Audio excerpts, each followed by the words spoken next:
And now, your own company presents Aunt Mary, a Good Neighbor. Radio's human story about real people. But first, a message from our good sponsor. Included here will be a 1.5-minute commercial.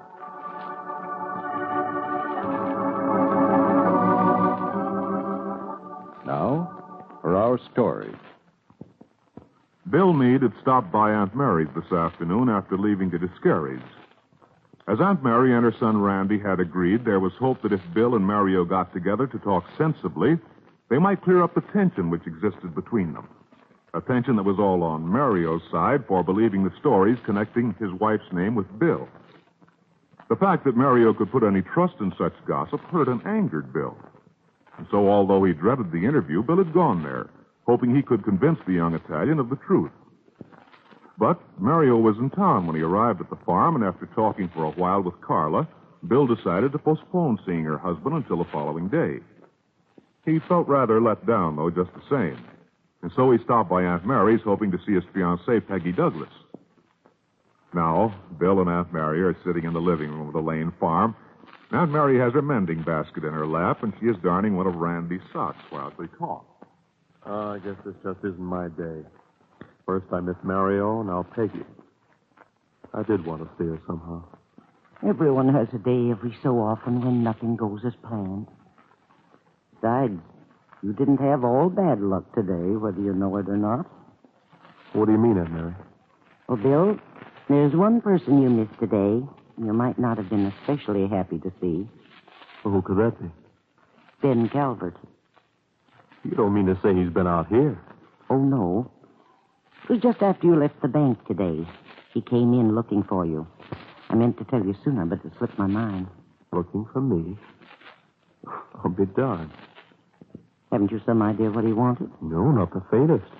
He hasn't made an effort to see me for a long time. But I did run into him one day recently on Main Street. I told him about Kit's being back. He didn't know? Apparently not. He seemed to be quite surprised. Is that all he had to say? Yeah. Well, Ben had plenty of ideas on the subject today. You must have had quite a talk with him. I'm afraid I wouldn't have had much opportunity if there'd been anything I wanted to say. He did most of the talking. As usual. Tell you the truth, Bill. Ben lit right into David and me. His favorite occupation. What was his excuse this time? He implied that we were a couple of old busybodies who ought to stay at home and tend to our own knitting. What a man. Well, he's unique. Thank heaven. So he decided to take you and Mr. Bowman apart, huh? Why? Because of what David did for Kit. Oh, Calvert's sore because Mr. Bowman helped his daughter. That's rich. That man can get me angry just thinking about him. I don't see how you can stay so calm. Well, I find it hard to be angry with a person when you understand him, Bill. Well, and I'm sorry to say I don't understand Ben Calvert. I doubt if I ever will. It's really not difficult. You see, one of Ben's chief needs in life is to bolster up his own self-esteem. Well, no, I shouldn't have said that he was lacking in that commodity. But that's where you're wrong, Bill. In some ways, Ben's like the little pig whose house was built of straw. One puff, and there he is, without anything to shelter him. Maybe I'm kind of dense, Aunt Mary. I've always considered Mr. Calvert very sure of himself. Well, that's because you were taken in by all the puffing and blowing Ben does. In reality, I think he's often very unsure. For instance, look at the way he's behaved about Kit. Well, it was definite enough when he refused to help her out. He told Cromwell and Mr. Bowman that he refused to have anything to do with the case. I know, Bill. But afterwards, when he had time to think it over, well, I believe Ben began to regret having taken that stand. That's why he talked the way he did today when he came into the bank. I don't get you. What Ben meant to suggest today was that it was David who'd done the wrong thing in bringing Kit back to the States. But, ye God, she couldn't be left there in that hotel without anybody to look after her. No, of course she couldn't. I believe that's why Ben felt so guilty when he stopped to think it over. But when he learned they were planning to press the perjury charge, it gave him a wonderful opportunity to justify himself. Oh, You mean he wants it to look as if Mr. Bowman's got her in trouble by bringing her back? Huh? Exactly. Hmm. In other words, according to Ben, David's responsible for the whole thing.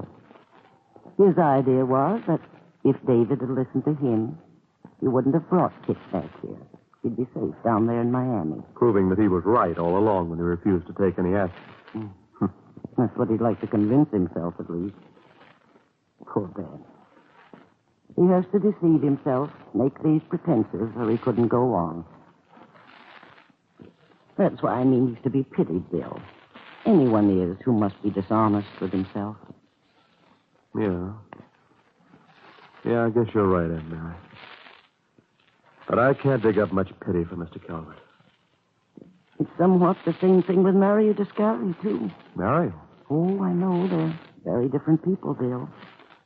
But in both cases, they refuse to look at the facts logically. They just see what they want to see. And then they go to great trouble proving they're right and everyone else is wrong. That's true, Aunt Mary. And you know, it seems to me that people like that are dangerous to everyone else. They are. That's why it's so important to try and help them. If they can once admit they're at fault, try to accept it, and go on from there. Yeah, but it's kind of a tough job getting them to. That's the trouble. You know, the more I think about it, the more I'm sorry I didn't have a chance to talk to Mario today. Just talking like this, well, you've made me realize all the more how necessary it is. Bill, if you have time, why don't you go back there now? Surely Mario must be home by this time. Oh, I know he is. As I told you, he was burning up the road towards home when I came over here. I honked, but he wouldn't stop. I suppose I should go, but I just don't feel much like it now.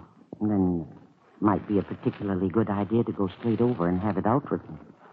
You know how these things are, Bill. The longer you delay, the harder it may seem. And besides, there's Carla. Yeah, that's right. She has to live with the guy. And when I saw her today, she looked as if she couldn't take much more of it. I don't think, though, that she expects much good to come of my talking with him. And maybe she's right. Bill, why don't you go now? Okay, Aunt Mary, I'll do it. I'll go over there right now. I'll see you later. Yes, Bill. Goodbye. And take care. Usually, Aunt Mary's affectionate little admonition, take care, had no literal meaning. But today, if Mary Lane had known what was taking place at the Descari farmhouse, she might indeed have told Bill Meade to be careful. For Mario had returned from Wakefield convinced that he had the final proof of his wife's disloyalty. Carla and Mario stood facing each other in the kitchen. He held his wife by the shoulders, shook her blindly, furiously. That's just the beginning. You're going to talk, all right. This time you'll tell me the truth, all of it. Well, I'll go ahead, talk. Tell me the truth. I have, Mario. There's nothing more to tell. Go ahead, hit me. It won't do any good. We'll see how much good it'll do. Strange woman, someone I don't even know, telling me my wife's been visiting another man. Think, Mario. If I did want to do something like that, would I go there openly in the daytime? Would I stop and talk with the manager if I wanted to do something wrong? You would if you had no sense of shame. And that's it, you haven't. You couldn't have and do these things. People are in love, they don't care what they do. Yes, Mario. I have been in love, but not with Bill Meade. So you weren't in love, but you went out and sat in his car with him at the dance. You left your scarf.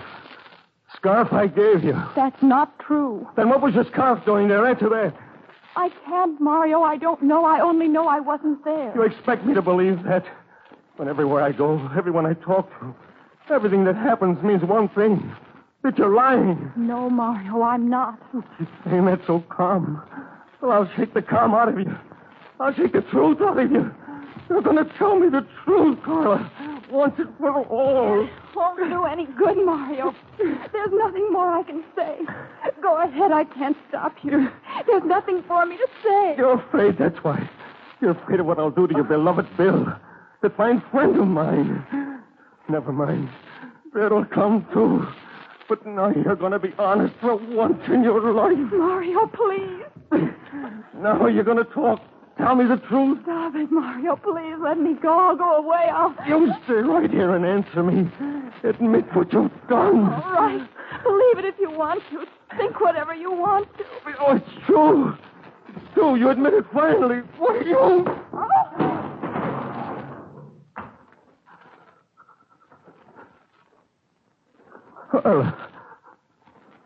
Carla. But Carla Descari didn't answer. She lay crumpled on the floor, her face paper white. As Mario, in his violent rage, had thrown her from him, she'd fallen, her head striking heavily against the table.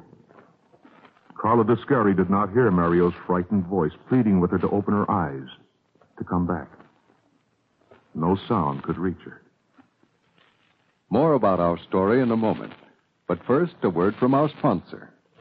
Included here will be a second 1.5-minute commercial.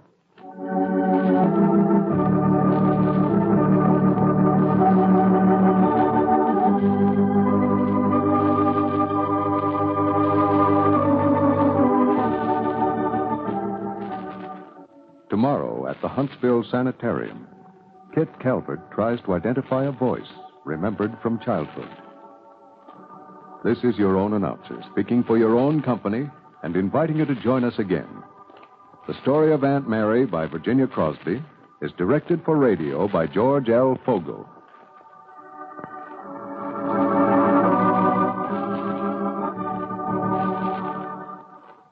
This is Vincent Pelletier speaking for Mrs. Crosby, Mr. Fogel, Aunt Mary, and the rest of the cast to extend to you our thanks for listening to our program and to the unusual facts and figures about it. We hope it may be your program, too.